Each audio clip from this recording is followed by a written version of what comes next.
కోండి ఇస్తానన్నాడు. వాళ్ళకి పౌరుషం ఉండి రాక్షసులు కదా, నువ్వా మాకు వరం ఇస్తావా, మాతో యుద్ధం చేయలేక జాతకలు పడ్డావు ఇక్కడ జాతకలు, నువ్వు ఒక వరం మేమే ఇస్తాం కోరుకో అన్నారు. ఇదే విష్ణుమాయ అంటే, మేమే ఇస్తాం కోరుకో అన్నారు. వెంటనే అయినా అయితే నా చేతిలో చచ్చిపోవడానికి కోరేశాడు మహామేధావి.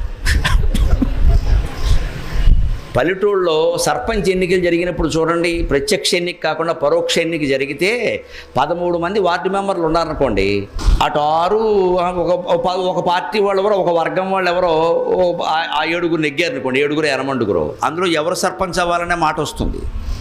అప్పుడు ఓ 8 మంది ఓ చోట నిలబడతారు, ఎలాగో వాళ్ళే అవుతారు. కానీ 8 మంది నిలబడ్డాక అందులో ఒక ఆయనకు అవ్వాలని ఉంటుంది, కానీ ఆయన అంటే బాగుండదనే రెడ్డి గారు మీరు ఉండండి బాగుంటుంది, మొదటి నుంచి ఊళ్ళో అన్నీ చేశారు, మీరు ఉండండి అంటాడు. ఈ రెడ్డి గారు ఏమంటాడు అమాయకత్వం వల్ల, లేదండి చౌదరి గారు మీరే ఉండాలంటాడు. సర్లేండి నేనే ఉండిపోతాను అంటాడు. అదే తెలియదు.